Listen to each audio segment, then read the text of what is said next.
Hey everybody, welcome back to the All Juve Cast channel, and we are here to break down the final close of Juve's Mercato, and then we are going to shine a light on the World Cup qualifiers taking place today, of course, with the Azzurri facing Bulgaria, and then Francisco is going to take us in and shine a light on some South American clubs too, so we can kind of spread the love amongst the Juventini who follow the channel and try and give you some more coverage than just the Azzurri. So yeah, Anthony, Francisco, you boys ready to do this or what?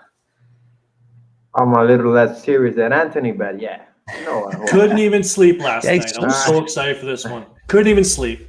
Oh, Very excited. So serious yeah, all the time, all the time. I don't know Cliff what you joining guys us. are talking about. Wow, you guys are crazy. Craziness. Cliff joining us, Banju joining us, guys. Thanks for jumping on here. Again, just gonna have some fun, go over the close to Juve's Mercato, and then of course touch on these World Cup qualifiers. Eric saying, "Smile, Anthony. Come on, man, smile."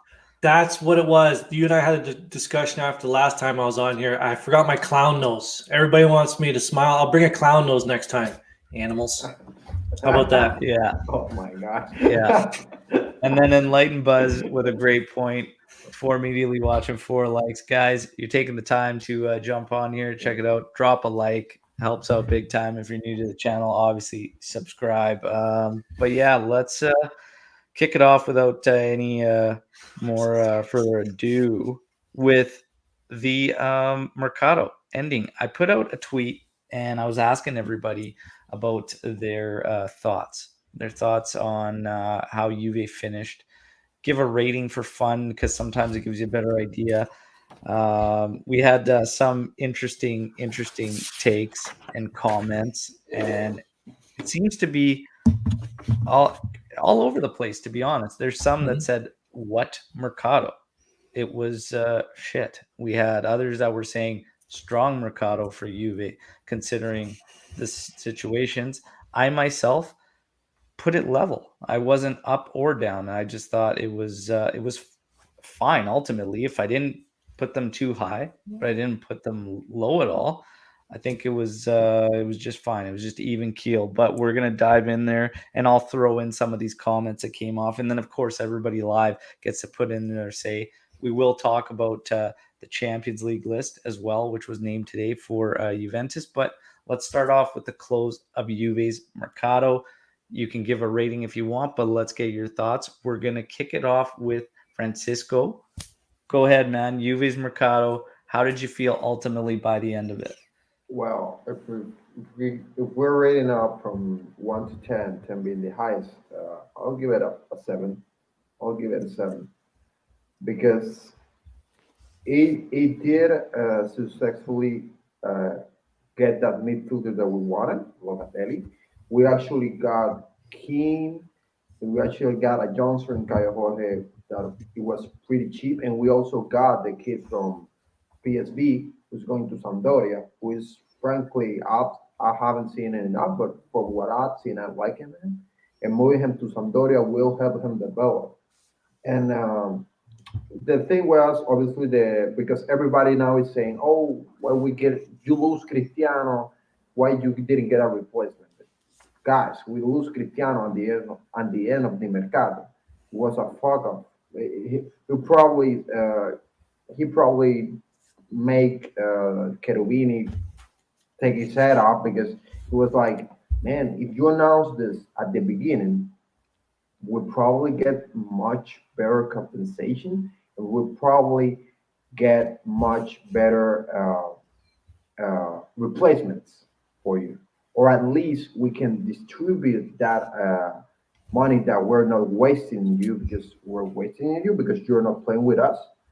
And we can divide it in other areas because we're still without a really, really good left back, as always, and I still think that another midfielder wouldn't have been something bad.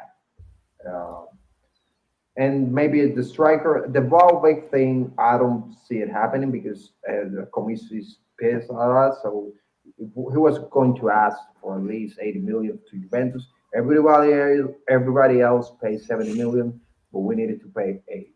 So I give it a 7. For me, it wasn't a perfect Mercado because we didn't sell nothing, but it was good. There you go. There you go, Anthony. See, that's why I like this guy right here. He and I haven't done a pod before, but so far, me and him are on the same page. All right, I like the start. I would give it an 8 out of 10, and I'll explain why. Because me and Frankie up above here, we're thinking fifth dimensionally, to take a term from my good friend Dr. Emmett Brown from Back to the Future. There was so much going on in the Mercato this year that everyone's like, we didn't get X, Y, Z players. So to kind of add on to what my boy Francisco was saying there, you can't. This was a buyer's market. If you were looking to sell, you were already up Schitt's Creek. So whether Ronaldo decided to go in May or right at the end of the Mercato, the buyers were going to wait. They weren't going to pay $100 million for him in May, so they were going to wait and wait and wait and wait. And I'm happy that we just got anything for him. So should we got a little bit more? Maybe, but next summer we were going to lose him for 0. So I would give that maybe minus 1 point from the 10 for, maybe not doing the greatest deal to get him off the books, but we saved, like you said in your Juve yesterday, we saved 61 million euros off the books. That's that was his gross salary a year, right? Yeah. The hit's 14 million on the books, but in essence, we saved 61 million euros. A lot of incoming players. I'm not going to go through them again, but Francisco named them all. Great talent coming in. Unfortunately, some had to be loaned out. This is a 2 Mercato process. So the COVID kind of put us behind the 8 ball in this one. Very excited about the next summer's market. Not really looking forward to anything in January. I think it's going to be pretty quiet. But next summer is the one we have to look out for. We got Max in. That was the big one for me. Let's see what he can do with the tools that we have. And I don't really believe – maybe I'll put a question to you, Al. Do you believe the reports that Allegri was, livid that we didn't get the players that he wanted? No, I don't believe he was. I think Max is a smart guy. Come on. And with being more hands-on now than he was previously to the whole thing, he's going to 100% know what the scenario is, what's realistic, what's not. The only reason I put us at a level, Mercado, because Locatelli was big. Finally locking him in, it was big. A lot of people are looking at the right now, and I think this is part of the issue, because I feel like our team as a whole, like Juve's been in need of a rebuild going back to Allegri's last season.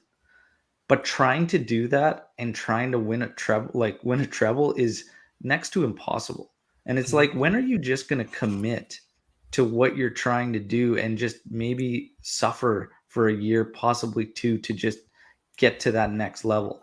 Some of the pieces that they're bringing in now make sense for that rebuild and whatnot, but there's been a lot of band-aids here and there that we're still dealing with, so when Left back guys get frustrated about the Deschilios, the Ruganis and whatnot, yeah, it's frustrating, but realistically it's going to take a while before that cleans up. The problem is too, when you take away the revenue, it's even harder, because in a day and age with no COVID, you could just write these guys off and you could just say, okay, we're just going to buy this out. We're done. Like, we can't move you. It is what it is. And you bite the bullet. Now, though, that's just magnified tenfold. If you try and buy out any contracts, whatnot, it just hurts you so much more due to that lost revenue. Juve's got to get back to just basically multiplying the good transactions.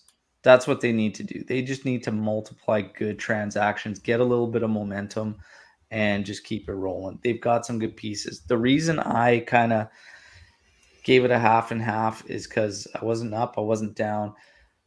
When the news broke out from Mirko Di Natale that Cristiano Ronaldo actually was hinting at leaving in May, and saying he's probably sending his entourage out. For me, that does reflect your Mercato because he's such a high-profile guy. So while a lot of people attack Juventus or Cristiano, we're attacking Cristiano because it was so late. You've left us high and dry or whatnot. If Juve knew that these were the rumblings and Ronaldo, was potentially looking in May, and then when Allegri was hired, they approached him about it, and he named how he sees the project moving forward. And then Cristiano puts his entourage out to looking. As a team, you need to be on top of that a hell of a lot sooner than the end of August. You don't just wait for that scenario and hope that, okay, he's going to play his last Euro. Like, you got to be on that, man. Go ahead, Francisco. Yeah, but we need to remember something. Romeo Agresti said was always in the same page. Say there are no offers, and Juventus was always open to sell Cristiano.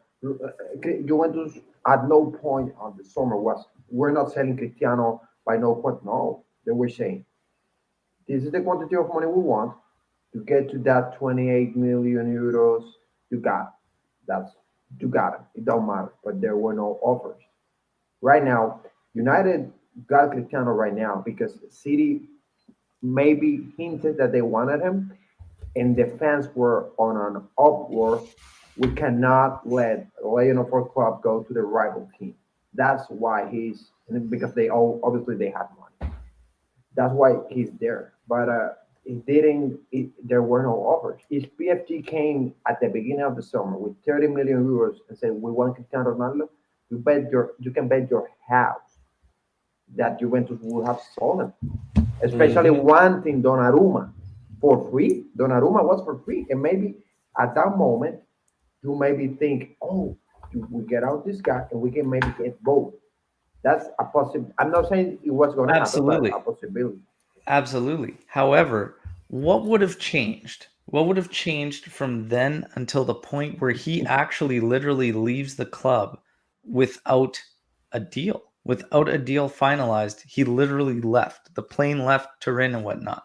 To me, it was, again, something to do with Allegri's project, whether it was going to be minutes, whether it was going to be like free kicks taken away, something changed. And my point is, if Allegri even knew at some point, like this was the route it was going to go down, it's all of their duties to kind of, you don't mess around with a profile like that, a guy that makes, you know what I mean? Like, it's got to be, you got to be on top of it. You got to know when you say, hey, Cristiano's staying this year, you better have that dialed in and locked in. You don't just say, oh, Cristiano Ronaldo, he's staying this year because we have no offers so far, because everybody knows Cristiano Ronaldo, he controlled that whole scenario.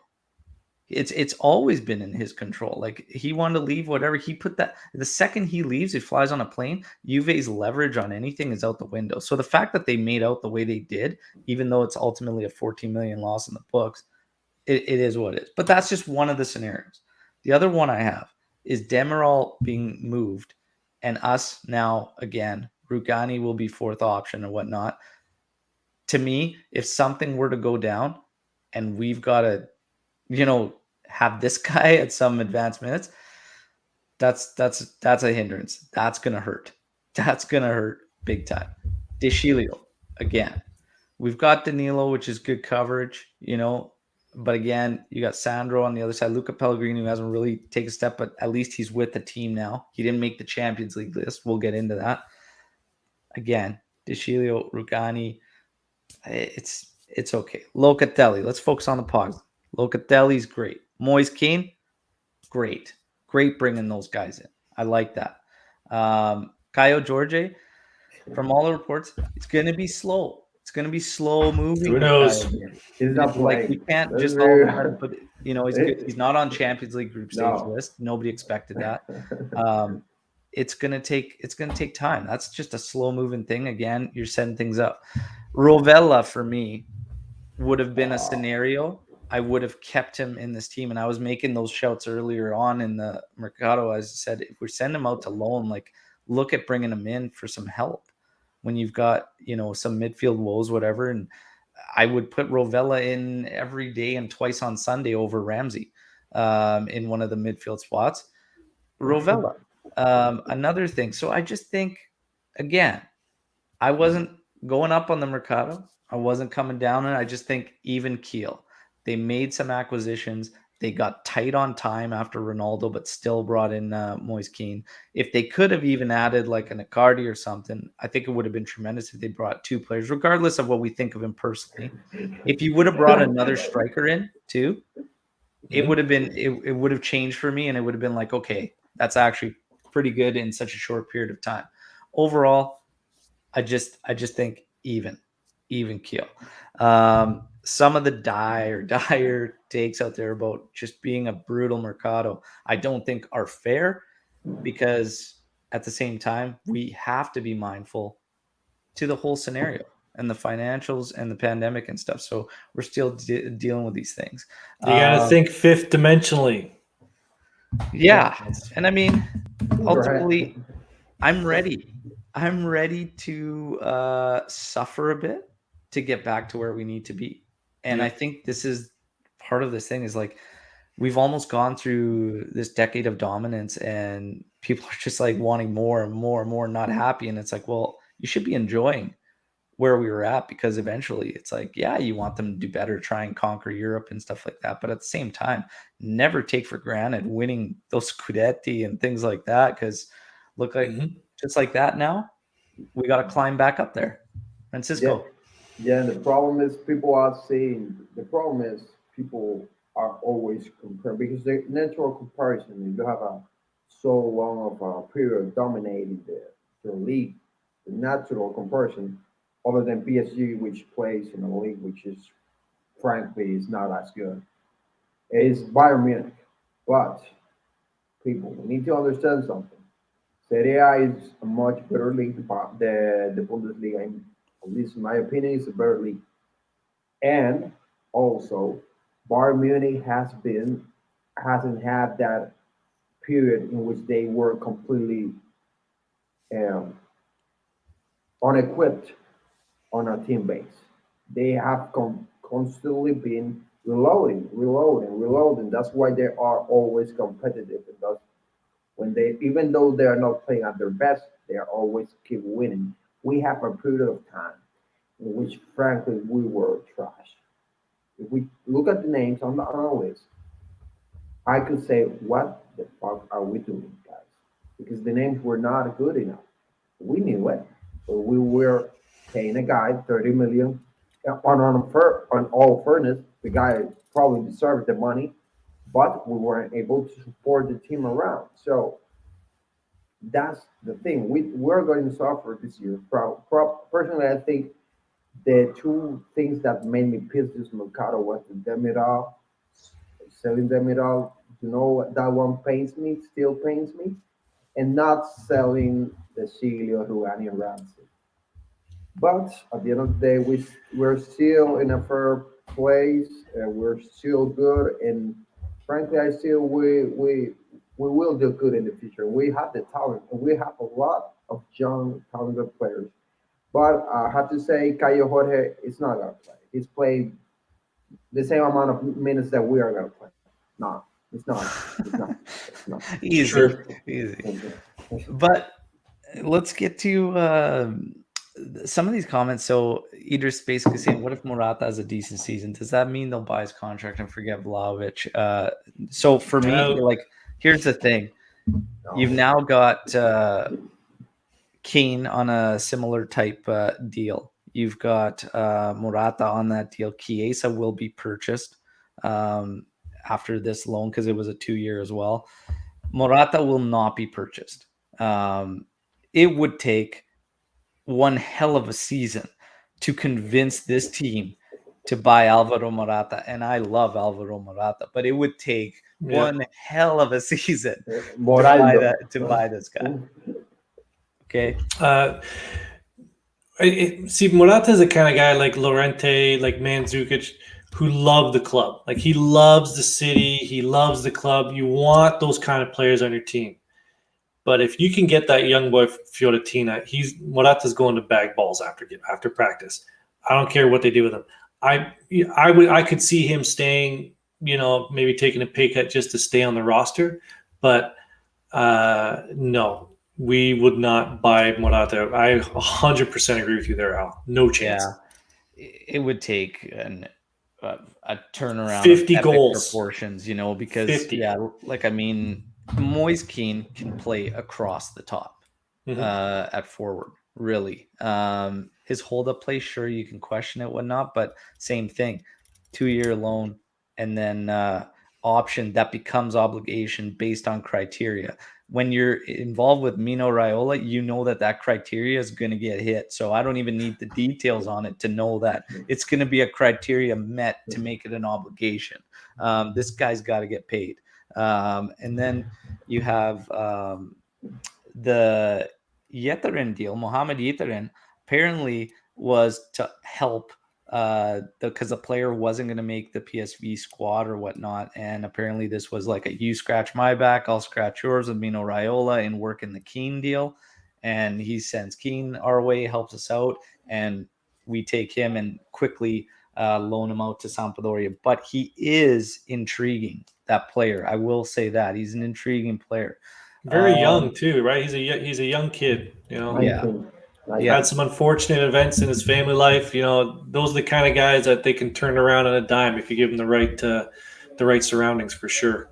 One thing that hurt, and this came out like late. These were late moves, but these loans on Griezmann, Saul, like the Saul one hurt because Juve apparently was after this guy in the winter Mercato trying to swing a deal on this particular last season, and apparently he had terms with Juve, and that one hurts because my God, man, that guy would make an impact and help big time. So these little things hurt, but you can't tie a whole lot to it. It is what it is.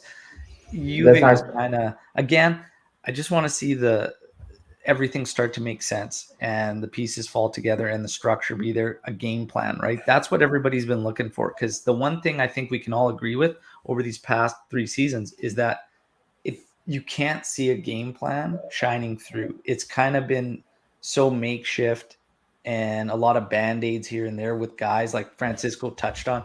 They're not Juve caliber, some guys, but you're making these moves. Sometimes I think Juve back in the day, the one thing is that I'd like to see them start doing is stop chasing the freeze. Sometimes you got to pay that transfer fee. Because we missed out on some guys because we didn't like the transfer fee, but you're saving a bunch more in the salary. And then you're not stuck with them after the fact, because the salaries are the killers. The salaries are the killers, and Juve's got to be much, much better at managing those. Vlahovic, in terms of Vlahovic, and I seen some shouts in the chat here live today about Haaland. We had a really good picture painted on Haaland by Mirko, and honestly, like, pipe dream, boys.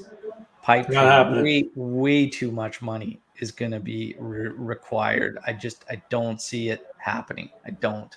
If you're talking 70 million in transfers, if you're talking another 25, 30 for Mino, whatever, and then the salary that is going to be requested, I don't see it. Vlahovic, even though we're dealing with Fiorentina, could be the play, but that's going to also be tough too.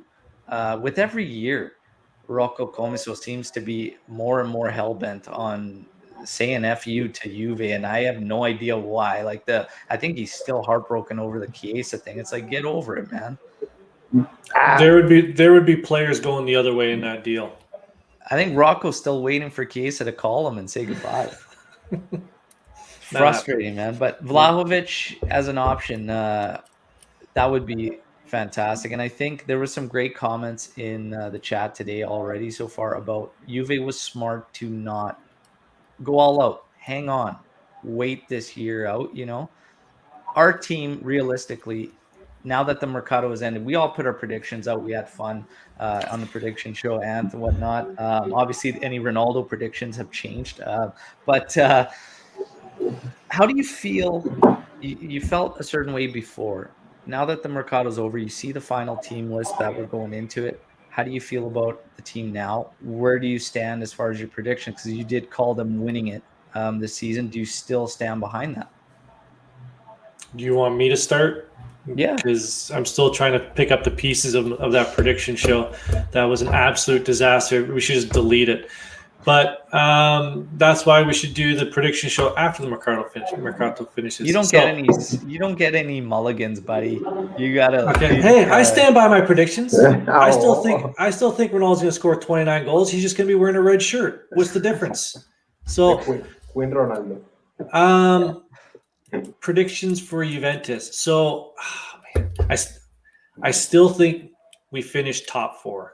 I'm having some reservations. I really need to think about it a little bit more, but I don't think that's okay. Well, the Scudetto's not happening by Valentine's Day. I got to change that one. You got to give me that mulligan. That's not happening. It's going to be a slow start. I told everybody a couple shows ago, we're going to start 3-3 or maybe 3-2-1 now.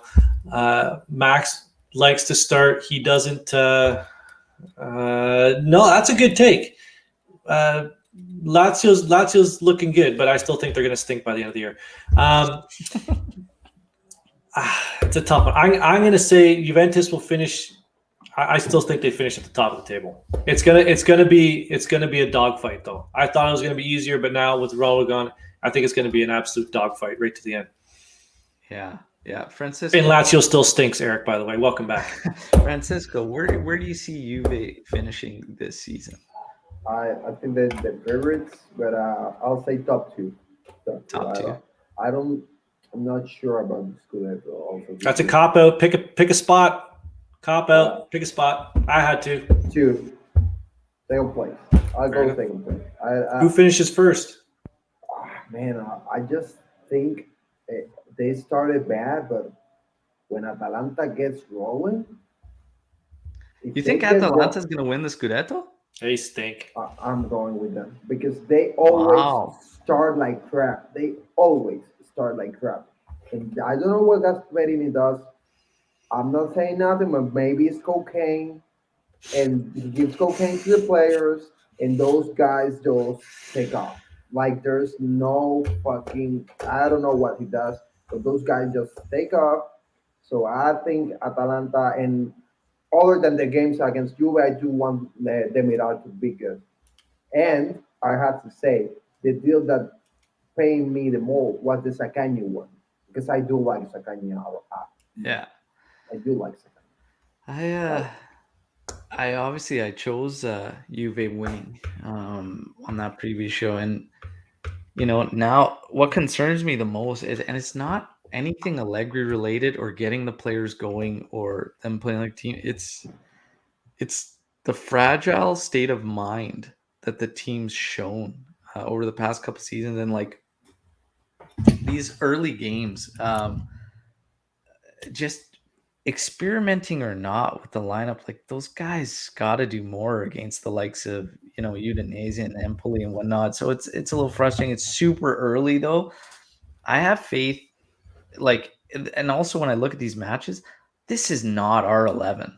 Like that's not going to be our 11 by any means. And I think again, I think Allegri will get something going. I think the team will get something going. They'll find their roles. And there's one of the biggest thing I said is we have to stop having players without determined roles and understanding of what they need to bring and what the lineup needs out of them and what the team needs out of them. And I think Max will do a good job of identifying that for guys. And once we do that, I think it'll be good. A Max Allegri team really just needs a spark. Once you get a spark, he could turn it into a raging fire. And I'll have faith with him, and I'll ride it out. And I'm gonna die on this hill that Juve finds a way, grinds it out, and gets it done. Done very, very, very late in the season.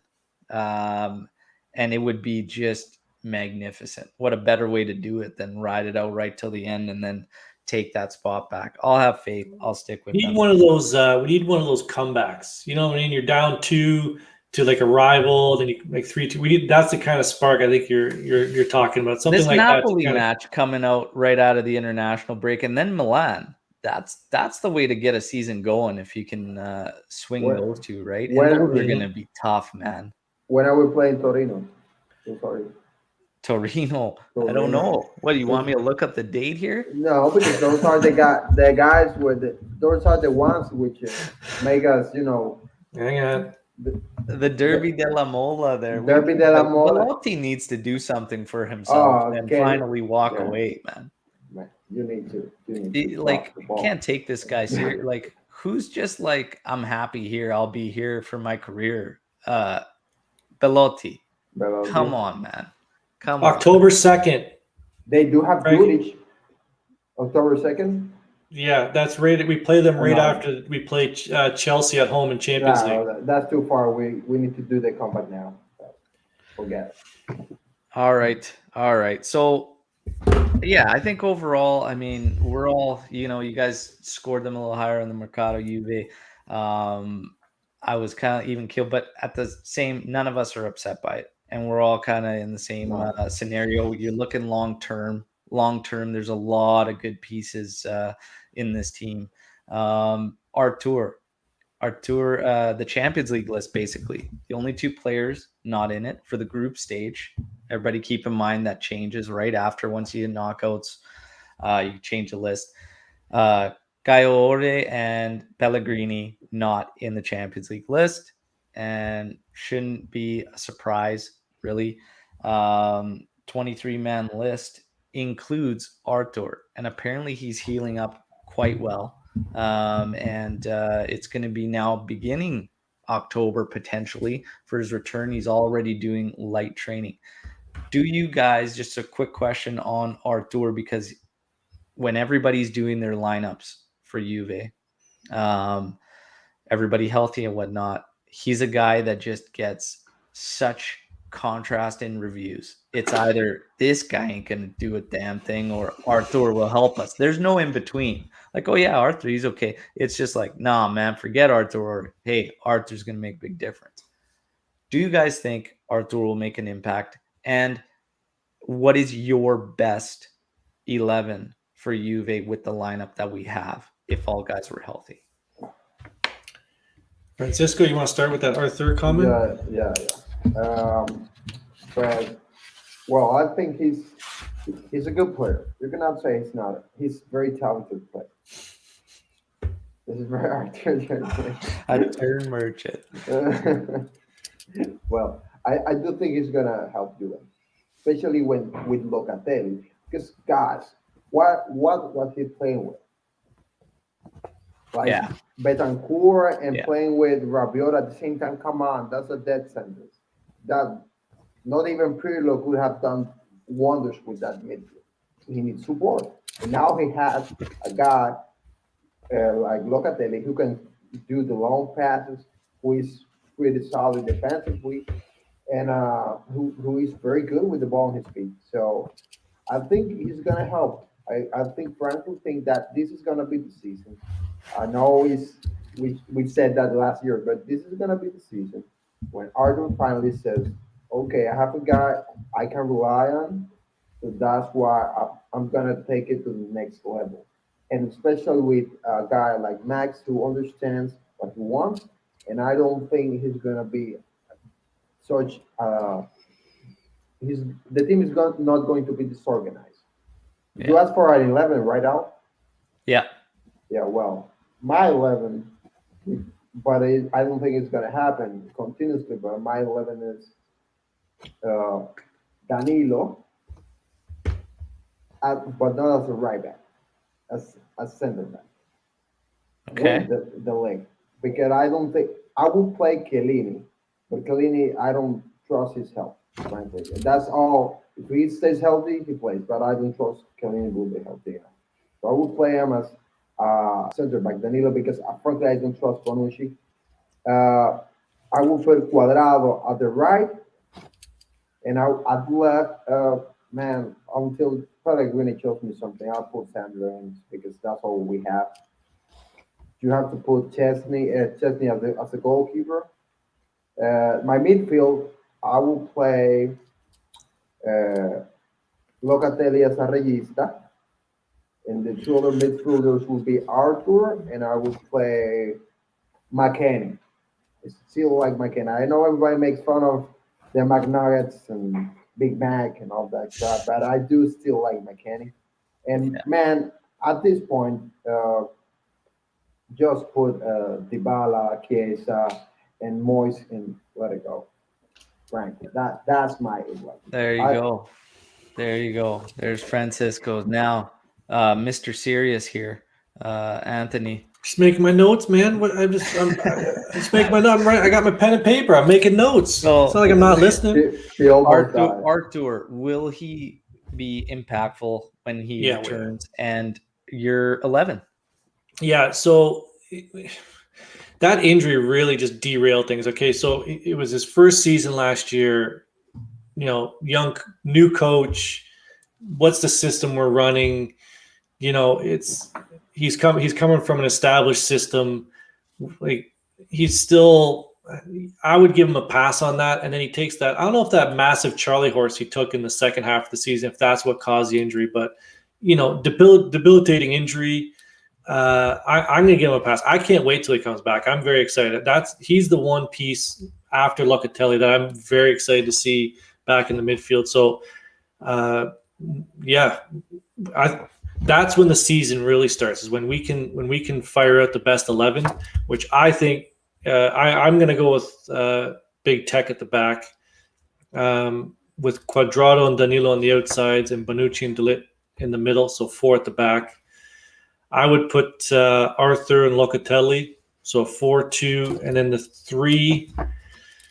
So I'm going to put Morata up top for now, I guess. So obviously you have Chiesa and Dybala, but that last one, I like what Bentancur shows, but I'd really like to see Keane out there, Keane or Bentancur. You and I had a discussion there the other day, Al, about you're thinking more of a 4-3-3 is what better suits this. So No, how would you set that up? I'll explain it here. So my thoughts, I have a couple thoughts about how we could do our formation. For me, the players we have, I think a 4-2-3-1 is at least something we have to explore and try and see. And basically, if we were going to go for 2-3-1, I would probably use Danilo on the left as a left back, Quadrado as a right back in a 4-2-3-1, and I would probably have, if he's fit, I go Chiellini with De Ligt. Chesney's in goal for me. I saw some shouts for Perin, whatnot. Let's wait and see. Way too early to make that call, I think, in my personal opinion. Max showed a lot of faith in him because Max chose to back out of the Donnarumma deal because we had Tech. Let's let Tech sort it out and Allegri sort it out. If not, I'm sure Perin will get his opportunities. In the middle of the park in a 2-man pivot, Locatelli 100%. At the other pivot, it's almost like a pick your poison type scenario, unfortunately, because in my opinion, Artur cannot play as a 2-man pivot. It would be between Bentancur and Rabiot, in my personal opinion, in a 2-man pivot, because I see struggles from McKennie and Artur in a 2-man setup. Up top, that would put Chiesa on one wing, Dybala in the hole. I think I would go Keane on the other wing, and Morata up top in a 4-2-3-1. If we go 4-3-3, Artur would make my lineup, and he would be ahead of the defense to be able to shut down presses. Locatelli would be on the left side of him, right mid in a 3-man setup. I'd be comfortable going McKennie, or Bentancur, Rabiot, anybody really. What I would do up top, because this is the main thing, is you cannot have Dybala in a 4-3-3, but I believe you can. And I believe if we look at the Azzurri's model by Mancini, I believe Dybala could be that player on whichever wing that you put your fullback who's going to be the bomber. Dybala can then slot in, and it still finds a way to get him into the hole. You would keep one left back or one fullback back defensively to shape that 3 at the back, so that one could be the bomber, and then Dybala would have his freedom to still access the hole and play in behind a striker. Dybala, to me, absolutely has to have a target guy with him to play off of. Even against Empoli in a frustrating match, you saw it change for him anyways once Morata came out there. And there was a few link ups there and whatnot. He has to have that. We've seen it. We've seen him succeed in that way. The false nine and him up top or whatnot, I don't see it. I don't see it working long term for me. That's how I would kind of set us up, and that's how I would work it in those two scenarios. But I think ideally for the players we have, a 4-2-3-1, we should give it a go. We should give it a serious go. We might feel a little too light in the midfield, but with the guys we have on the outside, even if you use a Bernardeschi, say, out there, Quadrado out there, they can help enough and they have enough gas in the tank to make it work, right? Allegri's going into that 4-5-1 defensive shell. So a 4-2-3-1, it makes it a hell of a lot less awkward to get into his defensive shape. It could work. But that's what I was kind of thinking, Anthony. I know I was supposed to drop it in the team chat, and then I got at work and got carried away there. But that's what I'm thinking. Francisco. No, Caio Jorge. No. So before we move to the next question, Al, we had a good topic in the group chat, and I'd like to see what the people who are watching. If you could add one player from the last 10 years, who would it be? I'd like to see what people think. We had a good. We all kind of settled in on a couple different players. I said it should be either 17 right here or 21 right here. One of those two guys. So Mandzukic or Higuain. I'd probably pick Higuain. But if you could add one player back, who would it be? Yeah. There's some shout outs there. I'd probably, man. It's hard to not. It's hard. It's a hard question. For me, man, it's probably Pirlo or Tevez. The Apache, yeah, that's a good shout Even out too. Lichtsteiner, I would die to have back at a fullback position, man. Yeah, even old Lichtsteiner, but yeah, it's tough, man. I think Pirlo or Tevez for me, and that's a hard question. Francisco, shaking your head at Pirlo or Tevez, who do you got? Sturaro. Buffon. Yeah. Buffon. I'm sorry, at his prime. Yeah. Oh, come on. This team doesn't need a goal to add to this team today. I know it's tough, man. That's a tough one because, like, actually, no one called that out in the group either. That's actually not a bad call. Games are won and lost in the middle of the pitch, while Buffon is the GOAT at goalkeepers. No argument. You don't need to look far to see Juve struggles when you see our midfield. They're won and lost there. And if you have a legend like Pirlo available to you and you could bring him in and throw him on that team, it opens a lot of doors. But Buffon, of course, who wouldn't want Buffon back? I didn't want him to leave. For God's sakes, he outplayed Tech last season.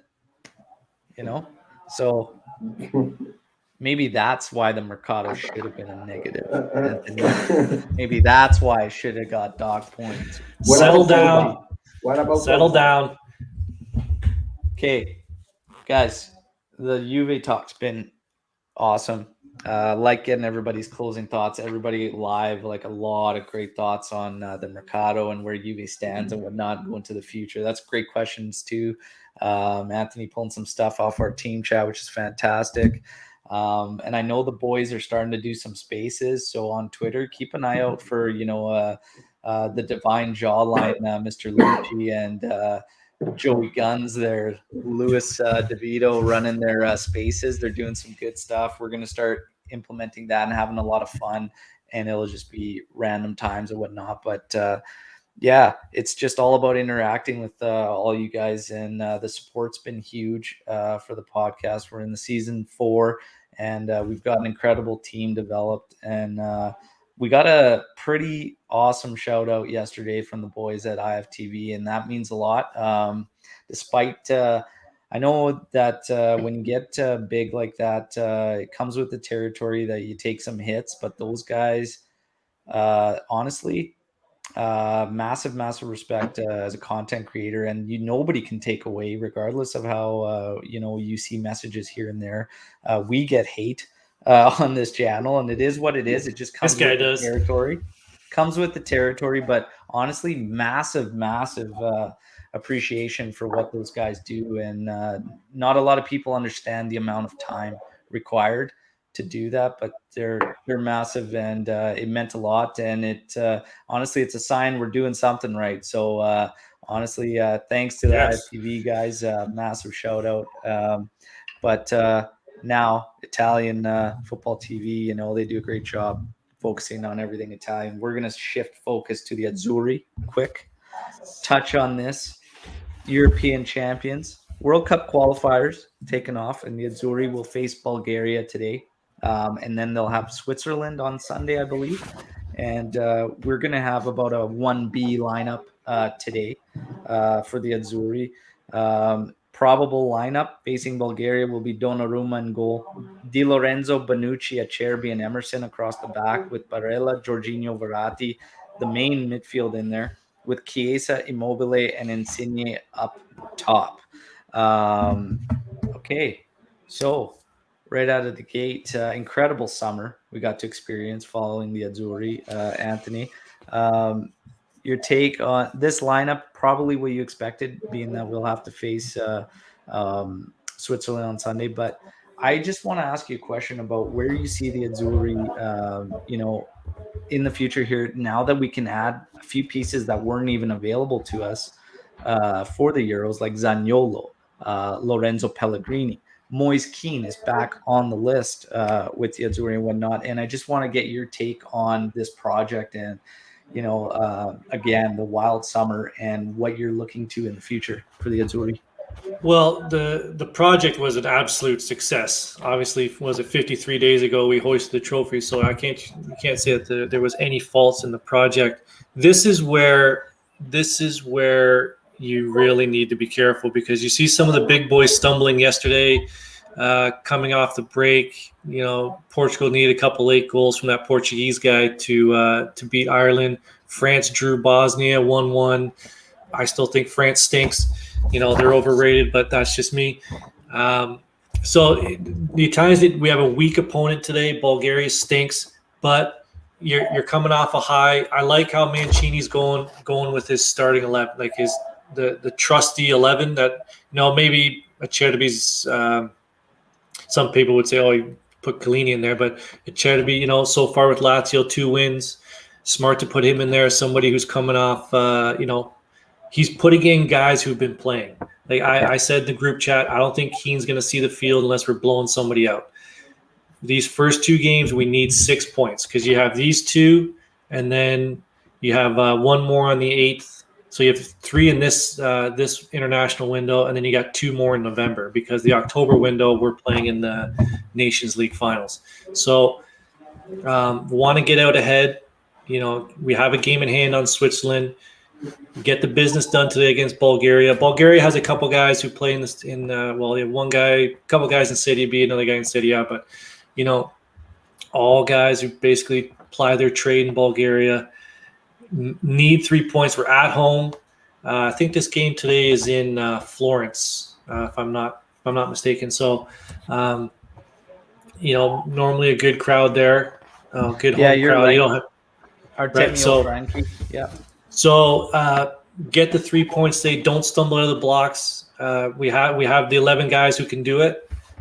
Sunday is going to be the real test. You got Switzerland. They're all pissed off about how we dealt with them in the Euros. So that's going to be the tough test. You come out with 6 points in the next 5 days.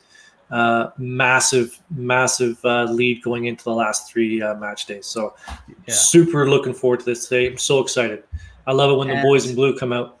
Eric touching on the top 3 doesn't do it for him, especially with Chiro. This is one of the incredible things about this team, is that our 9s left a lot to be desired through the Euros, and maybe look to Zaniolo providing a different alternative. Also, Eric brings up Insigne potentially ending in a false 9, which happened at the Euros too, when Immobile got pulled in one game. So it's interesting, but he's got a lot of pieces to work with, Mancini, and who knows? By the time World Cup rolls around, like I don't know, maybe there'll be a couple different options that can make themselves available. Raspadori could maybe play a role. Too early to lead, like lead the top there, but Yeah, maybe it's have just more of a role than he did at Euros there, right? Obviously, but Pessina can make an impact. It'll be interesting to see. I think Mancini's kind of locked in on his setup, and the guys that were there are going to be the main go-to guys. But we'll see some changes, and maybe Moise Keane can change things up at the top. He's a little more versatile. His hold-up play can be questioned. We talked about that, but I don't know. He could be a weapon that could be unleashed and maybe help that nine scenario.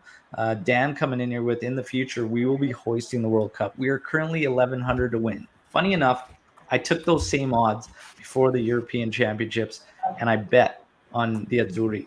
I have currently placed another bet at 1,100 to 1 for, or sorry, plus 1,100 for Juventus or Italy to win. Okay. So put another one down.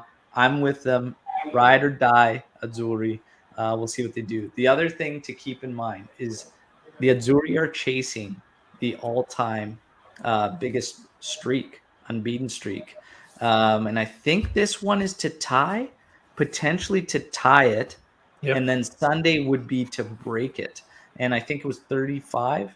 Um, yep. 35 is the record, so it's going to be interesting to see if they can get that done. But Mancini, incredible work.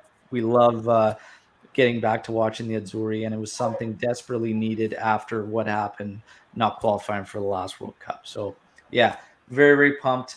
Italy, Bulgaria will be 11:45 a.m. Pacific Standard Time, 2:45 p.m. out east, and yeah, there you have it. Now, to give more love to the Juventini that support other clubs, Francisco is going to bring us up to date on some of the big guns in South America. Francisco, it's all yours, my man. Well, first, I have to say, like, talk to the people in their language. Saludo mi gente, ¿cómo están? Espero que estén bien. I have to say it in Spanish. I need to say at least one part in Spanish. God, that was silky. Do that again. That was awesome. Saludo mi gente, espero que estén todo bien. Look at that, Lindo fucking día. brilliant. Well, you have to do it in Spanish. You have Do to, it. to speak to the people in a way That's that right. they do understand. But right now, I always say, I talk to the guys before the recording, the South America Comebol is the hardest qualifying area in the world. I think. Oh, mira, salud. There you go. Is the hardest. Is the hardest one. You know why? Because the climate, the teams, the style of playing. We're not as smooth right now as the European football, but we're hard. And when those big guys in Europe try to play against Uruguay and Paraguay, they have problems because we do play a physical style of football. Right now, the games right now, we're gonna play right now today Brazil versus Chile, which is gonna be a good game. Frankly, Chile is being a little disappointment in the last couple of years. Obviously, they came from that great era that they had that in which they won two Copa Americas. They were a powerhouse. But the reality is, Chile is not as big in the South American football as you can call Brazil, Argentina, because those two are the big guys. The other guys come a tier a little below, and sometimes they do have these bands in which Brazil and Argentina will continuously produce great players. They are the top guys. But these second tier national teams sometimes have a couple of years in which they do not have a great teams. I give you an example. Colombia, Colombia, who everybody right now is talking about as a great national team, which they are not at the top, but they are frankly good. Uh, they right now, in the past, they were really bad. They had a couple of years in which they didn't even qualify to the World Cup. For those who don't know, it's a round robin. You play everybody plays everybody, and the top four teams will go to the World Cup. The fifth guy will play an intercontinental style qualification, which we will play other teams. Frankly, the favorite teams in those kind of qualifiers are the teams of Europe, the teams of South America, because they do have because I'm Puerto Rican, not from South America, but they do have the best quality players. If you compare, I even ask you if you could choose one team to put in the Euro, which team would you choose? Out of That those, out of all the Comebol, Brazil, Argentina, all those guys, one team that could win the Euro, not any team that could actually win the tournament. well, you throw Brazil. Brazil. I, I think Argentina would have a Brazil or better Argentina? shot. Yeah, I think Argentina would have a better shot at it. They play Argentina. more of a European style. Brazil's more of a silky South American style. I would say Argentina has a grittier style. I think they would do better in UEFA. It's a good question though. That's interesting. I But never thought It, about it that. is interesting. by name, if you look at the names, you probably think Brazil, Yeah. regardless of Messi. But the reality is, this is the time. This is why Argentina won the Copa America against Brazil. This is why I do tend to think that Argentina right now is the biggest team in South America because this is the first time in a while that I've seen that they are playing like a team and that Messi feels surrounded. Because at one time you see Messi playing good in Barcelona, not winning Champions League and all that, but playing good because he's still, in my opinion, at least top two for me, the best in the world, still, regardless of his age. But this is the first time you see him probably surrounded with guys like De Paul. We like to talk a lot about Lautaro Martinez, but he's right there. Dybala didn't even play in Copa America. Yeah. Dybala is at his best. He's playing in Argentina. Is he gonna play in this? Do you think he's gonna get minutes? I think so. I I hope think so.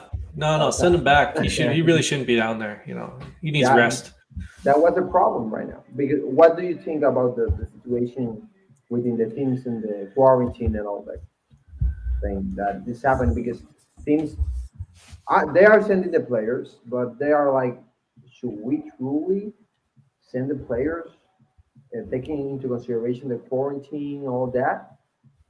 What do you think, guys? Should they send the players?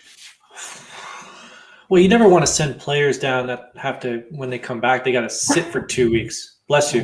Well, Thank you. You, I don't know. They have to go and that's another aspect that you didn't mention is that the players have to travel so far for these games. Mhm. Like I know they're flying private, but they're not sitting in the cattle coach like the rest of us do, the back of the plane looking for extra legroom. But it's still it's a long way to go. Big time change. Like you're looking at 4 to 5 hour time change. So Yeah. I don't know. I just hope they come back. Let's leave a day early. We have a big game against Napoli. We need those guys back. Come on. Yeah, Let's get serious. that's a tough thing too, right? Because some of them get back less than 24 hours before that Napoli match, right? So it's just like, it's hard. what do you do, right? But at the same time, I mean, you can't. I don't know. Do you say Because then we got Champions League 3 days after that, right? That's a Champions League week after. Yeah, it's just a tough time, tough schedule. They're gonna have to sort it out too. What a way to go into the fire! And you talk about a turning point moment. That could be it, man. Who knows? But yeah, this so these South American teams, it's interesting how you put Argentina there. And yeah, I guess you never really think about it like lining up. I never thought about one of those teams lining up in the Euros, but when you look at the World Cup, they're always in the mix, those teams and whatnot. And they do quite well against the bigger European sides too. So Yeah, it's interesting. Argentina, though, yeah, I mean, like De Paul was so grossly underrated Good. through his Serie A. Like it's crazy. But it'll be interesting. So, final thoughts there, Francisco, on some callouts for the South American teams here. Well, today is playing Brazil Chile at 4 Eastern time, 4 p.m. Bolivia Colombia, Ecuador Paraguay, Venezuela Argentina, Peru Uruguay. Those are the teams that are playing today. Frankly, today I think uh, I'm going with Colombia. I'm going with Ecuador, who's frankly doing very good job. They are at the top.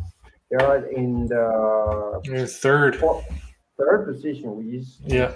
it's not easy in being that second tier like those be qualifying to the World Cup. The qualifications and the today there are in the World Cup, and Ecuador is not a powerhouse in South America, but are playing pretty good. So I'm going with Ecuador. I think Argentina will win against Venezuela. Peru, Uruguay. This is a hard one because you would think, oh, obviously Uruguay is going to win, but they're not playing that great. So something tells me that Peru is winning today. I don't know why. Don't ask me why. I just Huh. think Peru is going to win, and I think Brazil is winning today also. So those are the games today. So I do recommend people who like that South American style of football play because at the end of the day, is really good football, good quality. For me, as I always say, it's harder to win uh, uh, Copa America because of all the things surrounding. When people say sometimes people get laughed at when they say the Copa Libertadores of South America is the hardest tournament in the world. People are saying, "Are you crazy?" Obviously, the Champions League. They are always think about the quality of the players, and you may think yes, the quality of the players in the Champions League is better, but you know you're not taking into consideration everything surrounding the tournament, the the places you have to travel, the it's not as comfortable playing in La Bombonera as playing Yeah. in in all the stands. You know what I mean.